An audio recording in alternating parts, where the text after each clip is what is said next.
आइट्रेटिंग with do while loops, मतलब do while loops के ज़रिए हम अरेज को आइट्रेट कर सकते हैं। फॉर एग्जांपल माई वेयर अरे बनाया मैंने और एक वेरिएबल आई और उसके अंदर 10 और वाइल लूप मैंने लगाया है। For example I less than 5 और माई अरे डॉट पुश आई और आई प्लस प्लस कर दिया है। तो आप देख सकते हैं कि क्योंकि ये कंडीशन फॉल्स हुआ था तो इसने हमें 10 और एम्प्टी एरर दिखा दिया है, क्योंकि कंडीशन फॉल्स था जो हमने वैल्यू पास करवाया था। तो इसी वजह से इसने हमें जो ऊपर जो मैंने वेरिएबल डिक्लेयर किया था आई के अंदर 10, तो वो उसने हमें दिखा दिया। अगर हम क्योंकि ये कंडीशन फॉल्स हो गया था इसी वजह से इसने इसके अंदर का जो डाटा था यानी एरे को के अंदर पुश नहीं किया। अगर हम वाइल को एंड पे लगाएं जो कर्ली ब्रैकेट्स हैं और उससे पहले डू लगाएं तो ये एक बार ज़रूर एग्जीक्यूट होगा, फिर कंडीशन चेक होगा। फॉर एग्ज़ाम्पल अगर मैं इसको यानी कंट्रोल एस करूँ और इसको रन करवाऊँ तो आप देख सकते हैं 11 और उसके बाद एरे के अंदर 10 आ गया है। क्यों? क्योंकि ये एक बार रन हुआ है, फिर ये कंडीशन चेक हुआ है फॉल्स था, फिर उसने एक बार हमें रन करके ज़रूर दे दिया है। तो डू वाइल लूप का काम यही है। नेक्स्ट हम देखेंगे generate a random function random मैंने एक डिक्लेयर किया है, उसके अंदर random math dot random function को कॉल किया है। तो आप देख सकते हैं हमें रैंडम नंबर मिल गया है। अगर मैं कंसोल डॉट लॉग करूँ सेम इसी तरीके से होल नंबर भी हम रैंडम के जनरेट कर सकते हैं। एक वेरिएबल बनाया है रैंडम नंबर की और मैथ डॉट फ्लोर उसके अंदर फंक्शन और उसके अंदर मैथ डॉट रैंडम मल्टीप्लाई 20 किया है। Function random whole number declare किया है, उसके अंदर मैथ डॉट फ्लोर और मैथ डॉट रैंडम मल्टीप्लाई 10। तो आप देख सकते हैं कि 8 7 0 ये रैंडम नंबर मुझे दिखा रहा है। ये फंक्शन इस फंक्शन का काम क्या है कि मैथ डॉट रैंडम फंक्शन को यूज़ करके मेथड को यूज़ करके मुझे रैंडम नंबर दे दे और उसको 20 के साथ मल्टीप्लाई कर देते। ये रैंडम नंबर 0.22 मल्टीप्लाई 20 के साथ करता है, तो इस तरीके से 2 का आंसर हमें दिखा देता है। तो ये बेसिकली मैंने इस तरह इसलिए बनाया कि कभी कभार आप कह सकते हो कि यार मेरे कोड में कोई सा भी रैंडम नंबर जनरेट करके दे दे, तो आप इस मेथड को यूज़ कर सकते हैं। इस तरीके से उसको मल्टीप्लाई किया है हमने, मैथ डॉट रैंडम फंक्शन को कॉल किया और कैसे use the parse int function को आप पार्स कर सकते हैं, यानी कोई सा भी स्ट्रिंग तो वो इंटीजर में उसको कन्वर्ट करके दे देगा। अगर मैंने 56 पार्स करवाया एज ए स्ट्रिंग, तो अगर मैं इस फंक्शन के अंदर रिटर्न करूँ पार्स इंट और स्ट्रिंग जो मैंने उधर पार्स करवाया है, तो ये मुझे इंटीजर में पार्स इंट फंक्शन का क्या मतलब होता है कि जो कोई सा भी स्ट्रिंग होता है उसको हमें इंटीजर में कन्वर्ट करके दे देता है। आप कंसोल में देख सकते हैं कि हमें इंटीजर के फॉर्म में मिल गया। रेडएक्स फंक्शन यानी यूज़ कर सकते हो पार्स इंट। रेडएक्स का मतलब क्या है कि ये जो नंबर स्ट्रिंग के अंदर है वो क्या है, बाइनरी है या क्या चीज़ है। जो 2 मैंने दिया है वो बेस है बेसिकली। अगर आप 2 यूज़ करोगे स्ट्रिंग पार्सेंट स्ट्रिंग और 2, तो इसका मतलब है ये बाइनरी नंबर है। अगर 10 हम डिफ़ॉल्ट यूज़ करते हैं, बाय डिफ़ॉल्ट जो स्ट्रिंग होता है वो 10 होता है। इसी तरीके से बेस नंबर हर स्ट्रिंग की अलग होती है, उसका कोई मतलब होता है। अभी मैंने 1011 लिखा है तो कंप्यूटर को ये साइन दिया है कि भाई ये जो मैंने अंदर लिखा है स्ट्रिंग के ये बाइनरी डाटा ट्रीट करूँ, तो इसने एज ए बाइनरी डाटा इसको ट्रीट करके हमें दिखाया है। तो ये पार्स कर रहा है स्ट्रिंग को इंटीजर टाइप के और इसके बाद इसको क्या कर रहा है एज ए बाइनरी नंबर यानी 1010 जो कंप्यूटर की है लैंग्वेज उसमें कन्वर्ट कर रहा है, उसमें इस डेटा को ट्रीट कर रहा है और मैं 19 दिखा रहा है क्योंकि ये 100 और 11 बेसिकली 19 के इक्वल होता है। इसी तरीके से अगर आप कंडीशनल यानी टर्नरी ऑपरेटर यूज़ करते हैं, टर्नरी ऑपरेटर की सिंटैक्स क्या है, कंडीशन प्लस फिर आप देते हो question mark statement if true. For example function check equal A B, अगर ए इक्वल्स टू बी हुआ तो रिटर्न ट्रू, एल्स फॉल्स कर दो। तो 1 = 1 किया तो ये ट्रू है। अगर ये इफ़ एल्स स्टेटमेंट आप ना दो, 1 लाइन के अंदर लिखना चाहते हो, तो फिर आपको टर्नरी ऑपरेटर यानी क्वेश्चन मार्क यूज़ करना होगा। For example A equals B and फिर क्वेश्चन मार्क दिया ट्रू, फिर कॉलन फॉल्स। अगर ए बराबर हुआ बी के तो ट्रू हमें रिटर्न कर देगा, वरना हमें ये फॉल्स रिटर्न करके दे देगा। ये मैं दूसरा रिटर्न वैसे आप लोगों को समझाने के लिए लिख रहा हूँ कि अगर आप ये नहीं करते तो आप लोगों को इफ एल्स स्टेटमेंट के अंदर ये रिटर्न इस तरह लिखना पड़ता। तो अगर मैं इसको कंसोल डॉट लॉग करूँ अभी भी मुझे वही जवाब मिलेगा, यानी ये ट्रू है क्योंकि ए इक्वल्स बी है। अगर ये फॉल्स होता यानी हम ए और बी को इक्वल्स ना करते तो हमें फॉल्स नज़र आता। अभी ये ट्रू है क्योंकि 1 इक्वल्स 1 है। अगर मैं 2 इक्वल्स 1 कर दूं तो आपको ये फॉल्स नज़र आएगा। तो टर्नरी ऑपरेटर की फ़ायदा ये है कि हम इनको एक लाइन में इफ एल्स स्टेटमेंट लिख सकते हैं। Use multiple condition ternary operator आप भी कर सकते हैं, यानी टर्नरी ऑपरेटर्स के फॉर एग्जांपल मैंने इधर चेक साइन एक फंक्शन बनाया है, उसके अंदर नम आर्गुमेंट पास करवाया है और रिटर्न करवा रहा हूँ नम ग्रेटर देन 0 और क्वेश्चन मार्क पॉजिटिव और इसके बाद कॉलन नम लेस देन 0 पे टर्नरी ऑपरेटर नेगेटिव यूज़ कर रहा हूँ और उसके बाद कॉलन 0 दे रहा हूँ।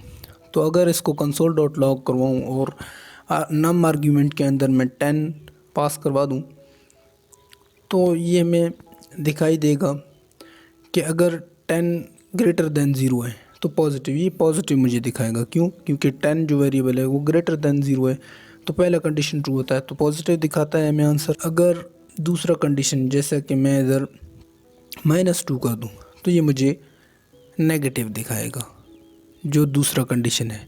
तो हमने इफ़ एल्स स्टेटमेंट बेसिकली एक ही लाइन के अंदर लिखती हैं। तो यही फ़ायदा होता है टर्नरी ऑपरेटर यूज़ करने का। टर्नरी ऑपरेटर मतलब क्वेश्चन मार्क।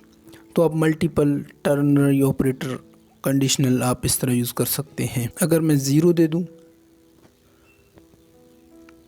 तो ये नंबर जो है वो 0 है तो हमें क्या देगा 0, आप देख सकते हैं। सेम इसी तरीके से डिफरेंस देखेंगे लेट और कॉन्स्ट कीवर्ड के दरमियान। तो अगर var cat name web wonders var quote मैंने कर दिया है तो और इधर नीचे मैंने इधर कैट नेम इक्वल्स बो कर दिया है और एक फंक्शन कैट टॉक नामी बनाया है उसके अंदर यूज स्ट्रिक्ट यूज़ किए। अभी मैं अगर कैट नेम को नीचे वेर कर दूं और इक्वल्स टू बो कर दूं और उसको कंसोल डॉट लॉग करवाऊँ तो आप देख सकेंगे कि बो का आंसर मुझे मिल जाएगा कैट नेम के अंदर। क्यों?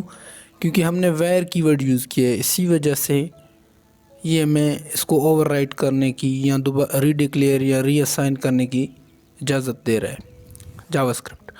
वरना अगर हम लेट कीवर्ड यूज़ करते तो हम कैट नेम को दोबारा रीअसाइन नहीं कर सकते। क्यों? क्योंकि तो आप देख सकते हैं बो का आंसर इसने हमें दिखा दिया।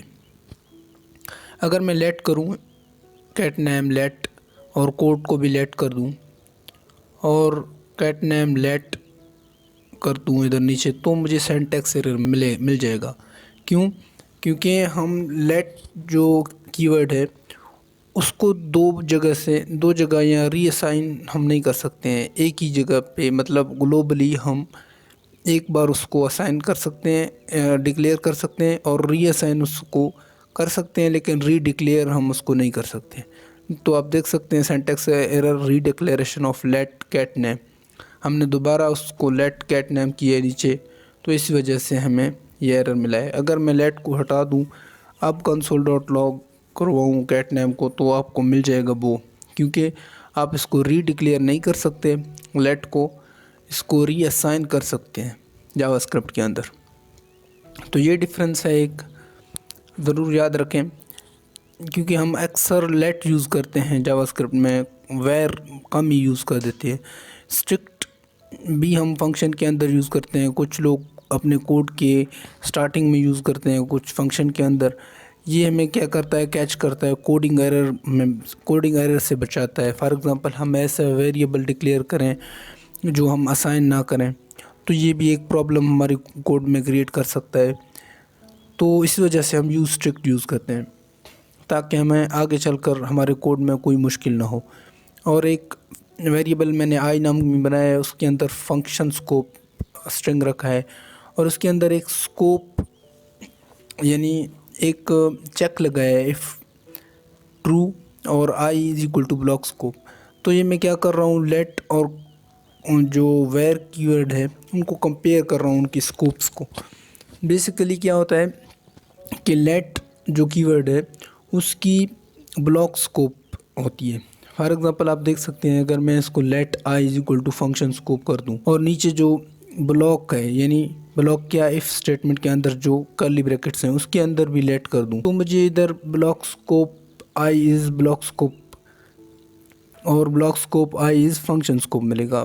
पहले मुझे क्या मिल रहा था कंसोल में कि block scope I is block scope दोनों का। क्यों? क्योंकि मैं var कीवर्ड यूज़ कर रहा था। अभी मैंने लेट यूज़ किया तो आप देख सकते हैं block scope I is block scope और function scope I is function scope. क्यों? क्योंकि लेट कर्ली ब्रैकेट्स के अंदर जो होता है वो उसकी स्कोप होती है, यानी ब्लॉक लेवल स्कोप होती है, ग्लोबल लेवल स्कोप उसकी नहीं होती है। अगर मैंने var ऊपर में कर दिया होता तो मुझे दोनों जगह पे ब्लॉक स्कोप मिल जाता। अगर मैं लेट को हटाकर कॉन्स्ट वेरिएबल रखूँ या कोई इस तरह की वेरिएबल का कोई और टाइप रख दूँ तो मुझे क्या क्या करना पड़ेगा। For example block scope I is block scope इसने मुझे दे दिया। अगर मैंने लेट ऊपर वाले को हटाया और function scope I is block scope दे दिया। सेम इसी तरीके से declare read only variable with const keyword, यानी कि रीड ओनली वेरिएबल हम डिक्लेयर कर सकते हैं। जैसा कि एक फंक्शन बनाया है प्रिंट मैनी टाइम्स और उसके अंदर एक आर्ग्यूमेंट str पास किया है, यूज स्ट्रिक्ट यूज़ किया ताकि हमें कोई एरर है तो उसको कैच करे। और where sentence equals to str plus is cool, यानी जो आर्ग्यूमेंट आएगा उसके साथ हम अपेंड कर देंगे इज़ कूल। और सेंटेंस को हम ओवरराइट कर रहे हैं equals to string is amazing, जो आर्ग्यूमेंट आएगी एक बार कूल और एक बार अमेजिंग हो जाएगी। अगर फॉर लूप लगाया है मैंने आइट्रेट करने के लिए तो आप देख सकते हैं इसने 5 बार मुझे प्रिंट करके दे दिया वेब वंडर इज़ अमेजिंग। तो अगर मैं इसको कॉन्स्ट कर दूं, const sentence is equal to str plus is cool और यूज स्ट्रिक्ट ऊपर मैंने यूज़ किया हुआ है। अब console.log मैं वेब वंडर्स कर दूं तो मुझे क्या मिलेगा, वेब वंडर्स इज़ कूल। क्यों?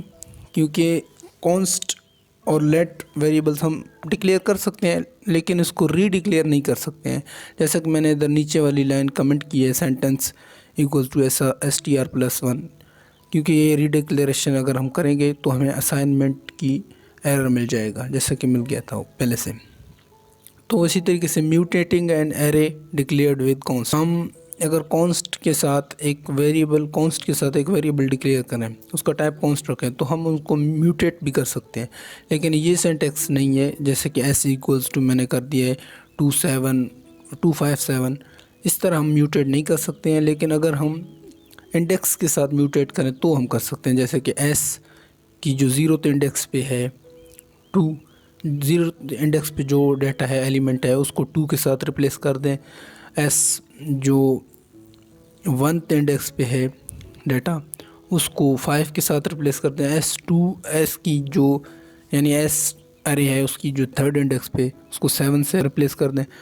और अगर इसको हम एडिट इन प्लेस फंक्शन को कॉल करें और console.log कर दें s को तो आपको दिखाई देगा 572 की जगह पे आपको क्या दिखाई देगा 257 एरे में दिखाई देगा। क्यों? क्योंकि हमने इसको म्यूटेट किया है। अगर आप कॉन्स्ट यूज़ करते हैं तो आप उसको म्यूटेट कर सकते हैं इसी तरीके से, जैसा कि इंडेक्स की मदद से ब्रैकेट